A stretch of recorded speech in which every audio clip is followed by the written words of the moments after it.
शिवाय नमस्तु। सोमवार की अष्टमी का मतलब बताया था जिस दिन शंकर और पार्वती के मिलन का दिवस हो, और केवल एक माता पार्वती के अकेले मिलन का नहीं, 64 योगनियां तक भगवान शंकर से मिलने के लिए आती है। कहते हैं सोमवार के दिन की अष्टमी पढ़ने पर, कौन से दिन? सोमवार के दिन कौन सी तिथि? जम के बोलो, अष्टमी।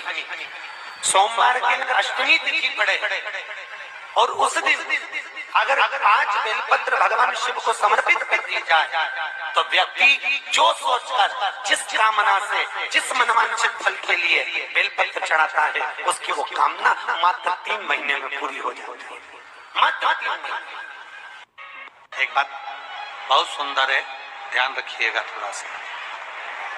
कभी अगर मौका लगे, सोमवार की अष्टमी पड़ जाए, क्या पड़ जाए? सोमवार की। हर महीने शिवरात्रि आती है, हर महीने आती है। या तो सोमवार की अष्टमी पड़ जाए या फिर सोमवार की शिवरात्रि पड़ जाए, हर महीने आती है। प्रयास करना कहीं से देसी गाय का दूध मिल जाए, थोड़ा सा दूध देसी गाय का मिल जाए, थोड़ा सा दूध देसी गाय का, थोड़ा सा दूध अगर प्राप्त हो जाए, बेलपत्री के पत्ते से दूध कटोरी में लेकर, मात्र बेलपत्री के पत्रे से एक बूंद अगर दूध, आप एक बूंद अगर ज्यादा ना मिला हो, 1 चम्मच भी अगर आपको दूध देसी गाय का मिल गया हो और सोमवार की अष्टमी पड़ जाए या सोमवार की, जम के बोलो, शिवरात्रि पड़ जाए, उसमें केवल अगर देसी गाय का दूध मिल जाए, जर्सी गाय का नहीं हो, देसी गाय का अगर दूध मिल जाए, बेलपत्री के पत्ते से, तुम्हारे घर के अंदर अगर शिवलिंग है या मंदिर में शिवलिंग है या तुम्हारे नजदीक में कोई शिवलिंग है, उस पर बूंद बूंद, एक एक बूंद अगर शिवलिंग पर दूध समर्पित कर रहे हो, श्री शिवाय नमस्तुभ्यम, नमः शिवाय, या षडाक्षर मंत्र ओम नमः शिवाय, या 33 अक्षर का मंत्र महामृत्युंजय मंत्र, इसका स्मरण कर कर शिव जी पर देसी गाय का दूध समर्पित कर कर इस बेलपत्री को अशोक सुंदरी वाली जगह पर अगर आप समर्पित कर देते हैं, फिर आप जिस भी चीज के लिए अप्लाई करें, मेरा देवाधिदेव महादेव आपका हाथ पकड़कर खींचकर आगे बढ़ा ही दे। और पढ़ाई के साथ में, विद्या अध्ययन करने के साथ में, अच्छी मेहनत के साथ में देसी गाय का दूध भगवान शंकर को समर्पित करना, भगवान शंकर को समर्पित करना, देसी गाय का दूध बड़े रास्ते से, आनंद से, धीरे धीरे जब आप समर्पित करेंगे, बेलपत्री वही दूध में सनी हुई बेलपत्र अशोक सुंदरी वाली जगह पर, उस समय पर डंडी का भाग शिवलिंग की ओर नहीं होना चाहिए, उस समय पर डंडी का भाग जहां से पानी बहकर जाता है अशोक सुंदरी की ओर से, वहां पर होना चाहिए।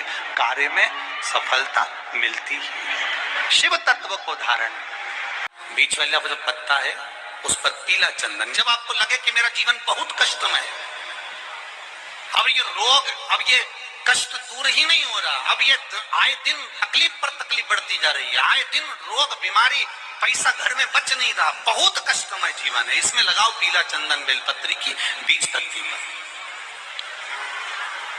महाराज, और बीज पत्ती पर जब चंदन लग जाए, लगने के बाद में ये दोनों पत्ती पर लाल चंदन लगा लीजिए।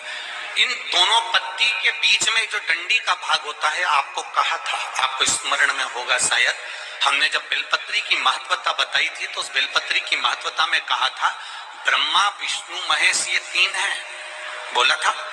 बीच में ये बड़ी पत्ती से लेकर जो 2 पत्तियां होती हैं, इनके बीच में जो जगह बचती है, इसमें माँ पार्वती के 64 योगनियां, माँ पार्वती अपनी पूर्ण सिद्धि के साथ में जितनी भी देवी के स्वरूप हैं, वो माता 64 योगनियां देवी के स्वरूप में यहाँ पर विराजमान होती हैं।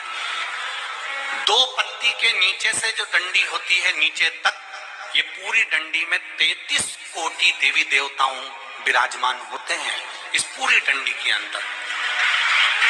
तो ये पीली वाली पत्ती कर यहाँ पीला चंदन, लाल चंदन, शहद का प्रयोग कर इसी तरह से सुख सुंदरी पर जब आप समर्पित करें तो जहां से जल बहता है उस ओर पर इस पत्ती को चढ़ाकर केवल आपके हृदय की बात कहकर देवाधिदेव महादेव से कोई भी शिव जी का मंत्र पंचाक्षर, नमः शिवाय, षडाक्षर, ओम नमः शिवाय, श्री शिवाय नमस्तुभ्यम या महामृत्युंजय मंत्र, जो शिव का मंत्र हो आपके पास में, उसको बोलते हुए देवाधिदेव महादेव को धीरे धीरे जल की धार चढ़ाना प्रारंभ करो। जल की धार जब पूर्ण होने लगे, उसमें थोड़ा जल बचे, तब अशुक सुंदरी पर जो तुमने बेलपत्र चढ़ाई है वहां उस जलधार को चढ़ा। ये प्रयोग आपको केवल सोमवार की अष्टमी पढ़ने पर ही करना है। कौन से दिन करेंगे? जम के बोलिए जरा।